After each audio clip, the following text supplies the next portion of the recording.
Hello' friend, আপোনালোকে কেনে আছে? আজি বহুত দিন পিছত ইউটিউবত নতুনকৈ এটা ভিডিঅ' বনাব আহিছোঁ। চ' ফ্ৰেণ্ড, ভিডিঅ'টো ভাল লাগিলে চাব, লাইক কৰিব আৰু আপোনাৰ ফ্ৰেণ্ডলৈ শ্বেয়াৰ কৰিব। ফ্ৰেণ্ড, আজিৰ টপিকটো হ'ল আপুনি আপোনাৰ মোবাইলত কেনেকৈ অনলাইনৰ থ্ৰু দি 1 মিনিটৰ ভিতৰতে কেনেকৈ ভিডিঅ'ৰ বেকগ্ৰাউণ্ড চেঞ্জ কৰিব পাৰিব, কেনেকৈ পাছপোৰ্ট ফটো বনাব পাৰিব, কেনেকৈ বেকগ্ৰাউণ্ড চেঞ্জ কৰি বেলেগ বেকগ্ৰাউণ্ড দিব পাৰিব অনলাইনৰ থ্ৰু দি টাইম নোহোৱাকৈ, আপুনি কোনো এডিটিং নকৰাকৈ জাষ্ট ফটোটো আপলোড কৰিব অনলাইনত আৰু ডাউনলোড কৰিব। এইখিনিতে আপোনাৰ বেকগ্ৰাউণ্ডটো চেঞ্জ হ'ব। White background, blue background, red background, আপুনি যিটো দিব বিচাৰে পাছপোৰ্ট ফটোৰ কাৰণে। আৰু যদি আপুনি ভাবে যে আপুনি কালাৰফুল বেকগ্ৰাউণ্ড দিব বা কোনো নেচাৰেল বেকগ্ৰাউণ্ড দিব, সেইটো দিব পাৰিব। সেইটো টপিকটোৰ বিষয়ে আজি ভিডিঅ'টো বনাই আছোঁ। সেইকাৰণে পোনে আমি ভিডিঅ'টো আৰম্ভ কৰোঁ আৰু আমাৰ মোবাইল স্ক্ৰীনলৈ গুচি যাওঁ। বন্ধুসকল, ইয়াৰ বাবে আপুনি পোনপ্ৰথমে যাব লাগিব মোবাইলত যিকোনো এটা ব্ৰাউজাৰত। মই গুগল ক্ৰমত গ'লোঁ। গুগল ক্ৰমত যে ক্লিক কৰিব, ক্লিক কৰাৰ পিছত গুগল ক্ৰমত ইয়াতে আপুনি টাইপ কৰিব BG বুলি, বেকগ্ৰাউণ্ড চেঞ্জ, BG। ইয়াতে আহি গ'ল বেকগ্ৰাউণ্ড চেঞ্জাৰ। ইয়াতে এইটোতে ক্লিক কৰিব। বেকগ্ৰাউণ্ড চেঞ্জাৰত ক্লিক কৰাৰ পিছত এনেকুৱা ইণ্টাৰফেচ আহিব। আপুনি ইয়াতে ক্লিক কৰিব পাৰে remove background from image remove.pg বা তলত লিখা থাকিব আপলোড ইমেজেছ। মই ওপৰটোত ক্লিক কৰিলোঁ। নাম্বাৰ 1 ফাৰ্ষ্টত যিটো চাইট আহিছে ৰিমুভ বেকগ্ৰাউণ্ড, ইয়াতে মই ক্লিক কৰিলোঁ। প্ৰচেছিঙত আছে। ইয়াতে ক্লিক কৰাৰ পিছত আপুনি এনেকুৱা এটা ইণ্টাৰফেচ আহিব। ইয়াতে তলত চাব বহুতকেইটা অপশ্যন আছে, ফটোবোৰ কেনেকৈ ৰিমুভ কৰে, কি কৰে তাতে আছে। ওপৰত আহিব আপলোড ফটো বুলি, মানে এনেকুৱা ফটো আপলোড দিলে এনেকৈ হ'ব।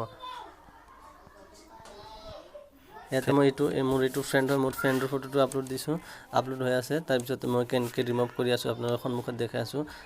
প্ৰিপেয়াৰিং আপলোডিং হৈ আছে। আপলোড হ'লে প্ৰায় আপলোড হোৱাৰ পিছত কেনেকৈ ৰিমুভ কৰিব লাগে মই আপোনালোকৰ সন্মুখত দেখাই আছোঁ। লাইভ প্ৰুফ দেখাই আছোঁ কেনেকৈ, মানে আপুনি নিজে কোনো এডিট কৰিব নালাগে বেকগ্ৰাউণ্ড চেঞ্জ কৰাৰ কাৰণে। অনলাইনত নিজে বেকগ্ৰাউণ্ডটো চেঞ্জ হৈ যায় আৰু যি ইচ্ছা তাকে বেকগ্ৰাউণ্ড দিব পাৰে বা হোৱাইট বেকগ্ৰাউণ্ড ডাউনলোড কৰিব পাৰে। এইটো আমাৰ অৰিজিনেল ফটোটো তলত আছে, এডিট কৰা ফটোটো তলত আহিব। এনেকুৱা বেকগ্ৰাউণ্ড আহিল। যদি এইটো ডাউনলোড কৰে ব্লেক অনলি, এইটো ডাউনলোড হ'ব। এইটো ডাউনলোড হৈ গ'ল ফটোটো। এইটো এনেকৈ ডাউনলোড কৰিলে বেকগ্ৰাউণ্ডটো চেঞ্জ হ'ল, পূৰা এনেকুৱা হৈ গ'ল। তাৰপিছত আপুনি এডিট কৰিব যদি কয়, আপুনি হোৱাইট বেকগ্ৰাউণ্ড বেলেগ দিব। এইটো ডাউনলোড হ'ল আপোনালোকৰ সন্মুখতে। এতিয়া এইটো ডাউনলোড হোৱাৰ পিছত আপুনি এইটো গেলাৰীত যাই ক্ৰপ কৰি ল'ব।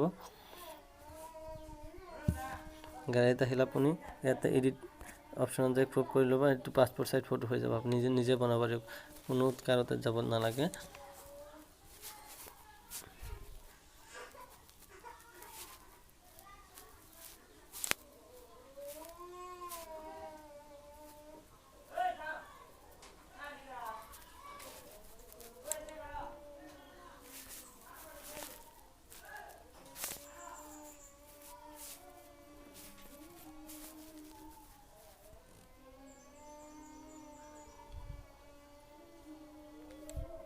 ইয়াতে ক্লিক কৰিব, চাই লওক এইটো ফটো হৈ গ'ল, পাছপোৰ্ট চাইজ ফটো হৈ গ'ল। ইয়াৰ আপুনি বেকগ্ৰাউণ্ড চেঞ্জ কৰিবলৈ হ'লে যদি বেলেগ বেকগ্ৰাউণ্ড দিব বিচাৰে ইয়াতে দিব পাৰিব।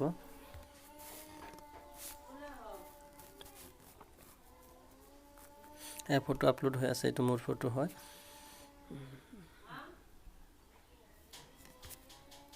Photo upload completed.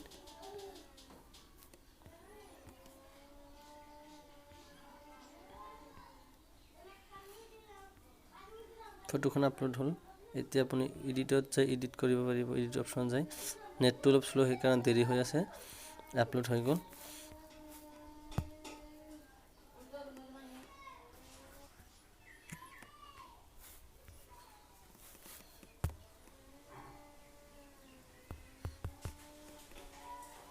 এইটো বেকগ্ৰাউণ্ডৰ পৰা চেঞ্জ কৰিব পাৰিব। আপুনি যিটো মন যায় তেনেকুৱা বেকগ্ৰাউণ্ড দিব পাৰিব।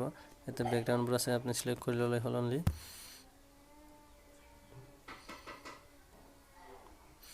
ফটো এডিটিং হৈ গ'ল। এইটো ওপৰত যায় আপুনি অপশ্যনত ক্লিক কৰিব, ফটোটো এডিট হৈ যাব। ডাউনলোড হৈ গ'ল।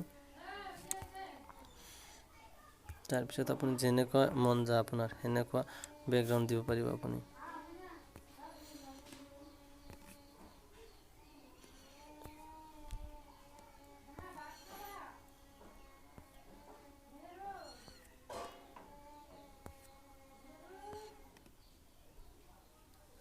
এইটোৱে বেষ্ট দেখাত অলপ ভাল দেখি এইটো বেকগ্ৰাউণ্ড দিলে ভাল হ'ব এইটো বেকগ্ৰাউণ্ড দিয়া হ'ল আপুনি ইয়াতে ক্লিক কৰিব ডাউনলোড অপশ্যনত ওপৰত ডাউনলোড ক্লিক কৰাৰ লগে লগে ডাউনলোড হৈ যাব ইয়াতে তলত আহিছে শ্বেয়াৰ ইমেজ এণ্ড ডাউনলোড ইমেজত ক্লিক কৰিব তাৰপিছত ইয়াতে মানে এবাৰ ডাউনলোড হৈছে আকৌ ডাউনলোডত ক্লিক কৰিব হৈ গ'ল অপেনটো মাৰিব চাই ল'ব আপোনাৰ ডাউনলোড হৈ গ'ল ফটোখন চ' ফ্ৰেণ্ড আপোনালোকৰ ভিডিঅ'টো ভাল লাগে শ্বেয়াৰ কৰিব আৰু নিজৰ কামত ইউজ কৰিব পাৰিব